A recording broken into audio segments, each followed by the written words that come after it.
May 28, 1940, 1500 hours, the Cabinet War Rooms in London. The air hangs heavy with cigar smoke, perspiration, and the metallic tang of fear. Winston Churchill, his face set in a bulldog mask of defiance, paces the floor relentlessly. The news arriving from France is not merely grim, it is apocalyptic.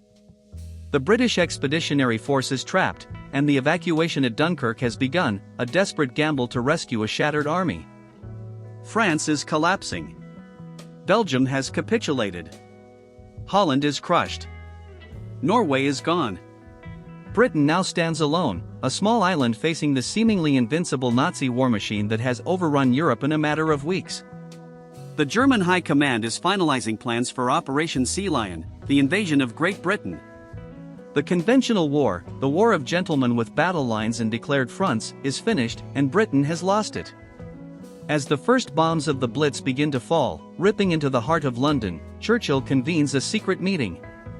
He turns to his newly appointed Minister of Economic Warfare, Hugh Dalton. "We must," Churchill growls, his voice a low, rumbling threat, "prepare for a new kind of war, a war of attrition, a war of nerve. The old rules are dead. The Marquis of Queensberry rules do not apply when fighting a rabid dog. What remains of the British Army can hold the beaches, but it cannot liberate Europe, not in this way." Churchill conceives a new and desperate idea, born of insurgency, alleyway brawls, and terror. He needs an organization that will operate in the shadows, men and women who can move like ghosts within Hitler's fortress Europe. They will not seize territory, they will manufacture chaos. They will link up with local resistance movements, arm them, train them, sabotage bridges, assassinate generals, derail supply trains, and destroy factories. They will be a cancer gnawing at the Third Reich from within. On July 19, 1940, Churchill issues Dalton a simple but terrifying directive, scribbled on a note, and now, set Europe ablaze. From this order, a new clandestine organization is born, the Special Operations Executive, or SOE. Its existence is so secret that only a handful of men even know its name. Its mission is to coordinate all acts of subversion and sabotage against the enemy overseas. It is, in short, a ministry of ungentlemanly warfare. Yet there is one catastrophic problem. The idea is brilliant, but the reality is impossible. Britain has no one capable of carrying it out. The British military is trained to march in formation, fire rifles and volleys, and fight on open battlefields. They are not trained to pick locks, crack safes, build bombs from household flour, or kill a man silently with a strand of piano wire. Where do you find instructors for an art that officially does not exist? Where do you train these new agents without German spies just across the channel watching and reporting everything? The SOE is created, but it is an empty shell, a mission without the means to fulfill it. The generals of the Allied High Command are baffled. They need a solution, and they need it immediately, and they cannot imagine where it will come from. It will not emerge from the ancient halls of Oxford or the parade grounds of Sandhurst. It will come instead from a quiet, unassuming farm thousands of miles away, on the far side of the Atlantic. It will come from Canada, and the solution has a name, William Stephenson. To the world, he is a mild-mannered Canadian industrialist, a wealthy businessman from Winnipeg. To Churchill, and secretly to President Roosevelt, he is something else entirely. He is the man codenamed Intrepid. Stephenson is a new breed of power broker, a genius, a First World War flying ace, a millionaire, and the quiet hub of a global web of influence. He is Churchill's personal clandestine link to Washington, operating long before America enters the war. His official title, British Passport Control Officer, is a laughably transparent cover. His real task is to run all British intelligence operations across the entire Western Hemisphere. Little Bill Stephenson understands the problem better than anyone. He knows the SOE needs a school, and he knows that school cannot be in Britain. The country is too small, too exposed, and crawling with spies. He needs somewhere secure, discreet, and well supplied, a place with access to raw materials for explosives and a steady flow of people. He also needs it close enough to the neutral United States to quietly begin training Americans, whom he knows will soon be drawn into the conflict and have even less understanding of espionage than the British. In the winter of 1940, Stephenson approaches the Canadian government. He does not ask for a military base, he asks for a piece of land. The location he selects is perfect in its anonymity, not a fortress, not a compound, but a farm, a 200-acre stretch of scrubby, unremarkable farmland just outside the quiet industrial town of Oshawa, Ontario. It borders the cold, grey, rolling waters of Lake Ontario and is surrounded by gullies and patches of forest. To any passerby, it is merely another Canadian farm, its fields lying dormant for the winter. Prime Minister Mackenzie King agrees, on one condition: total and absolute secrecy. The Canadian public, and even Parliament itself, must never know of its existence. The RCMP will provide a security perimeter, and nothing more. The project is assigned a deliberately sterile bureaucratic designation meant to be forgotten, STS-103, Special Training Station 103. The men who will pass through it, however, will give it another name, one that will become legend, whispered throughout intelligence circles for the rest of the century. They will call it Camp X. In early December 1941, as the world reels from the shock of Pearl Harbor, Camp X quietly opens its gates. From the outside, it appears to be nothing at all: a few newly built wooden barracks, a flagpole, and a barbed wire fence. The main building is the original Whitby farmhouse, a simple structure of brick and wood that resembles a minor military signaling post. Guards tell any curious locals that it is merely a special driver training school. That is the official lie. The reality is something else entirely. Desperate for answers, the Allied High Command places its faith in Stevenson's secret farm, still scarcely believing this could be the solution. It is, until the first instructors arrive and the generals realize this farm will not be a school at all. It will be a factory designed to produce the most dangerous human beings the world has ever known. The men who come to teach at Camp X are not soldiers; by every gentlemanly standard, they are thugs, killers, living masters of a forbidden craft. The SOE scours the globe for the most lethal and unconventional minds it can find, and it finds them. Chief among them is a man named William Ewart Fairbairn. Fairbairn is a legend of the Shanghai Municipal Police, the most dangerous and crime-ridden city on earth. For decades, he fought a daily war against triads, kidnappers, and street gangs.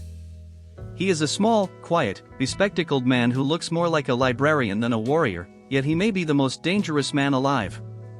He has developed his own system of combat, Defendu. It is not a sport, not a matter of honor, it is the science of winning a life-or-death fight in seconds. It is about maximum damage in minimum time. It is about killing. He teaches how to kill with a fountain pen, a rolled-up magazine, a teacup. His motto is simple: get tough, get down, and get it over with. Alongside him is Eric Bill Sykes, Fairbairn's partner in Controlled Chaos, a firearms expert and co-designer of the most iconic and terrifying weapon of the war, the Fairbairn Sykes Commando knife. This knife is not a tool or a utility blade, it is engineered for one purpose and one purpose only: to kill a man. Its long, slender stiletto blade is designed to slip between ribs, puncture lungs, heart, or kidneys, and be withdrawn while leaving little external evidence but catastrophic internal damage. It is, in every sense, a weapon of assassination in here. On this quiet Canadian farm, Sykes and Fairbairn now serve as the headmasters. This is the curriculum the Allied generals could scarcely believe. There is no marching. There is no saluting. The very first lesson is silent killing. Fairbairn, in his calm British accent, would stand before a class made up of rough Canadian lumberjacks, French Canadian trappers, and American college boys, and calmly instruct them in how to snap a man's neck. He would teach them the tiger claw, a crushing hand strike to the throat. He would show them how to use a piano wire garrote. He would demonstrate how to approach a sentry from behind, cup his helmet, and use its steel rim to sever the spinal cord. They were taught to be, in a single word, ungentlemanly. This secret Ontario farm was not merely training soldiers, it was untraining them. It was systematically dismantling every instinct of a fair fight, teaching them to become the very thing they had sworn to destroy. It was shaping them into assassins, and the training had only just begun. The lessons in silent killing were not academic exercises, they were visceral, hands-on rejections of civilized warfare. This was Fairbairn's laboratory. He would stand before men who, only weeks earlier, had been farmers, lawyers, and lumberjacks, and demonstrate the sentry takedown. There is no such thing as a fair fight, his clipped, precise voice would echo through the hushed training hall. A fair fight is a fight you are losing. Your objective is to end the engagement before the enemy even realizes it has begun. He taught them the chin jab, a strike with the heel of the hand designed not to injure, but to break the neck. He taught them how to use a simple garrote, and how to exploit the enemy's own body weight to sever the carotid artery and guarantee silence in under 3 seconds. And then there was the knife, the Fairbairn Sykes commando knife. The instructors would hold it up and say, "This is not a tool. You do not open rations with it. You do not whittle wood with it. You do not even look at it unless you intend to use it." It was a human killer. The trainees were drilled in the body map, the vulnerable points. First, the instructor would demonstrate on a straw-filled dummy, the artery in the groin, an upward thrust. Second, the kidneys beneath the rib cage, a sideways thrust and twist. Third, the heart, a straight-on thrust penetrating the sternum. Fourth, the throat, a slash, never a poke. And finally, most chilling of all, the silent kill from behind, beneath the shoulder blade, puncturing the lung. The man cannot scream. He cannot even breathe. He is dead, and the only sound is a faint, wet gasp. This was the black art curriculum, so brutal, so efficient, and so utterly ungentlemanly that rumors of it, even within the Allied High Command, were met with horrified disbelief. But killing one man was not enough. The purpose of Camp X was to kill infrastructure. Once the trainees were hardened, once they had proven they possessed the stomach to kill in cold blood, they were moved from the Black Arts Hall to the demolition field. If Fairbairn and Sykes were the headmasters of personal destruction, the SOE demolition experts were the architects of industrial-scale chaos. The quiet Ontario farmland was quiet no longer. The curriculum here was, quite literally, explosive. Trainees were introduced to a miraculous and terrifying substance, plastic explosive, Nobel 808, or PE. The instructor, a man who had likely learned his craft with the Irish Republican Army or in the mines of Wales, would hold up a brick of the putty-like compound. "Gentlemen," he would begin, "this is your new best friend. It is pliable. You can mold it like clay. It is waterproof. You can drop it. You can even set it on fire." He would ignite a corner and it would burn like a campfire log. But, he would continue, producing a pencil-sized detonator and inserting it with a fuse. With this, it becomes the hand of God. The fields of Oshawa were transformed into a surreal map of war-torn Europe. Instructors constructed a mock railway line in a gully. "You do not blow up the train," the instructor would bark. "You blow up the track at a curve, with a pressure switch. You let the train's own weight and speed do the work." They learned to build limpet mines, magnetic bombs, and to swim at night through the freezing waters of Lake Ontario to attach them to the hull of a mock ship. They were taught the time pencil, a small copper tube, crush the end, and the acid inside begins eating through a thin wire. 30 minutes, no clockwork, no ticking, just a silent chemical fuse.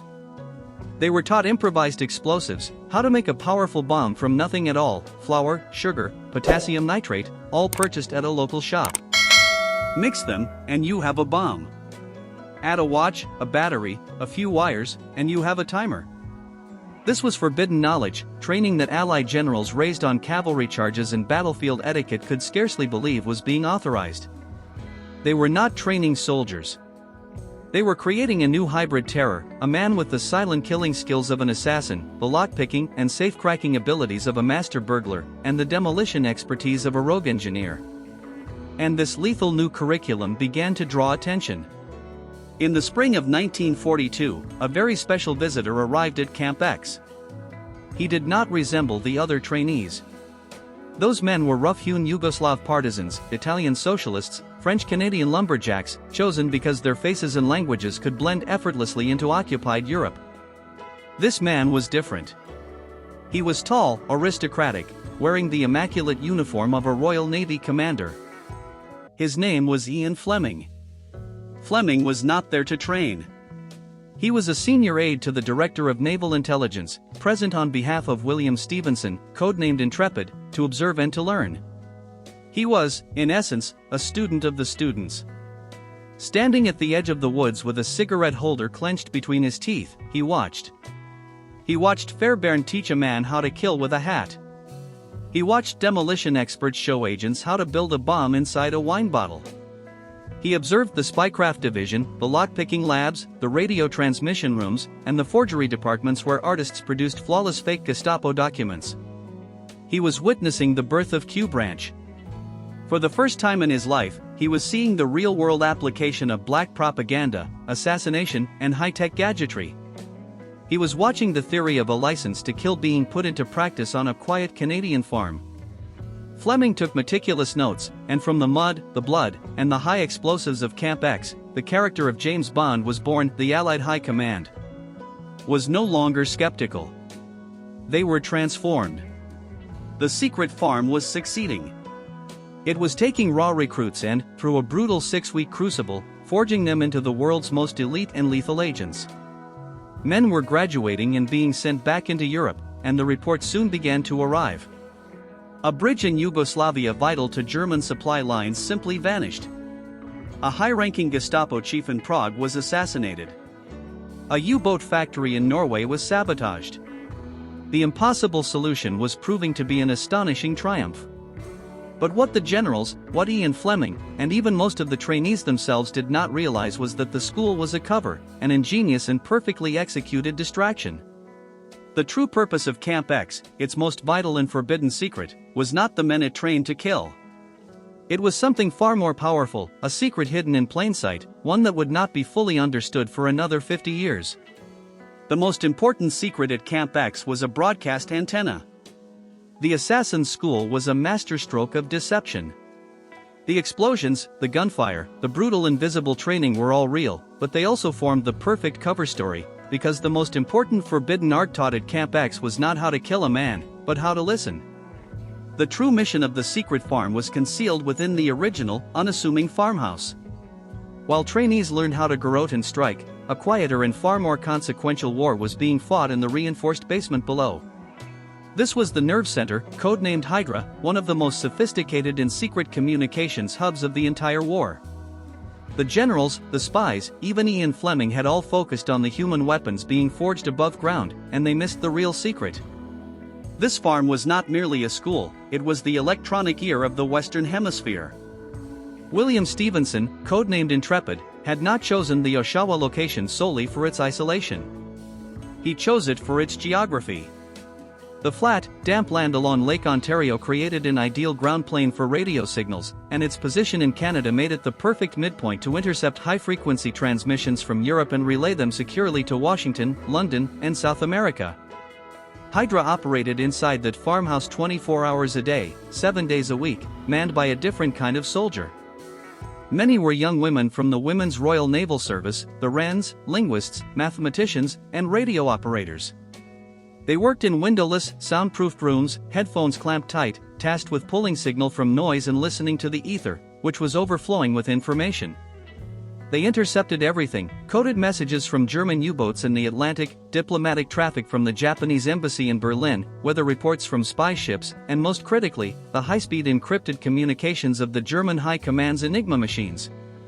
Hydra became a crucial and often uncredited node in the Ultra program, the secret intelligence network centered at Bletchley Park. Signals intercepted at Camp X were cross-referenced, decrypted, and analyzed, but Hydra did more than listen. It spoke. It served as the primary secure broadcast station for British security coordination and SOE operations. When an agent trained in the fields of Oshawa needed extraction from France, the coded action message went out from Hydra. When Stevenson needed to send a top-secret decrypted Enigma message to President Roosevelt in Washington, often before Churchill himself had seen it, that message passed through Hydra's operators. This was the true forbidden art, not the breaking of bodies but the breaking of codes. The assassins and saboteurs were the fists of Camp X, the code breakers at Hydra were its brain. The secret farm was in fact two operations in one, a school for killers wrapped around a signals intelligence station of global importance. As the war entered its final, most brutal phase, the graduates of that school, the ghosts of Oshawa, were finally unleashed. The payoff for the Allied High Command's gamble was about to become legendary. Trained in the black arts and demolition, more than 500 agents passed through the gates of Camp X. They were issued new identities, civilian clothing, and a cyanide pill, and then, one by one, dropped from the black bellies of Lysander aircraft into the moonlit fields of occupied Europe. They did not fight in armies, they fought alone. A Norwegian graduate parachuted into his homeland and, using explosive techniques learned in Ontario, destroyed a critical heavy water plant, crippling the Nazi atomic bomb program. A French-Canadian team linked up with the Maquis and did not merely destroy a bridge, but systematically severed every railway line and communications cable in northern France just hours before the D-Day landings, ensuring German panzer divisions could not reach the Normandy beaches. The impossible training had made the impossible invasion possible. Yet the greatest and most enduring legacy of Camp X was not what it achieved during the war, but what it created afterward. The most secret element of Stevenson's plan had always been the Americans. In 1941, the United States had no centralized intelligence agency. The FBI and military intelligence branches were famously distrustful of one another. When America entered the war, President Roosevelt knew there was a dangerous intelligence gap, and he turned to his friend William Stevenson. Stevenson's answer was simple: send me your men. Roosevelt created the Office of Strategic Services, the OSS, and its leader, the hard-charging lawyer Wild Bill Donovan, made Camp X the official training ground for the first generation of American spies. The future leaders of American intelligence were secretly shipped to this Canadian farm, where they were taught by Fairbairn how to kill, by the SOE how to destroy infrastructure, and, in short, the ungentlemanly arts America had never known. This secret farm became the blueprint, the prototype, from which the entire doctrine of American special operations and clandestine services was born in the mud and snow of Oshawa, Ontario. When the war ended, Camp X's legacy was immediate. The OSS, having proven its worth, was dissolved and then almost immediately reborn as the Central Intelligence Agency, the CIA. In effect, a secret Canadian farm had given birth to the most powerful intelligence organization the world would ever know. And what became of Camp X itself? Its ending was as secret as its beginning. There were no parades and no monuments. In 1946, the mission was complete. Files were shredded, records burned, and the instructors, Fairbairn and Sykes, faded back into the shadows. True to its word, the Canadian government dismantled the entire facility. The barracks, firing ranges, and the Hydra station were bulldozed, torn down, and plowed back into the earth. The land was sold, and the secret farm became just a farm once more, a place designed to be forgotten, an operation so black it was erased from its own history. Today, almost nothing remains, only a quiet park and a single modest monument. Yet the forbidden knowledge taught there was never lost. The ungentlemanly warfare the Allied generals could scarcely believe became the new standard.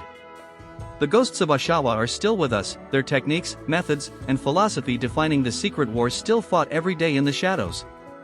History is filled with such secret farms, classified projects, and hidden places that change the world and then vanish from the record. What other hidden locations or clandestine operations from the war deserve to be brought into the light? These are the stories so often missing from official histories and textbooks, and our mission is to find them and tell their impossible true stories.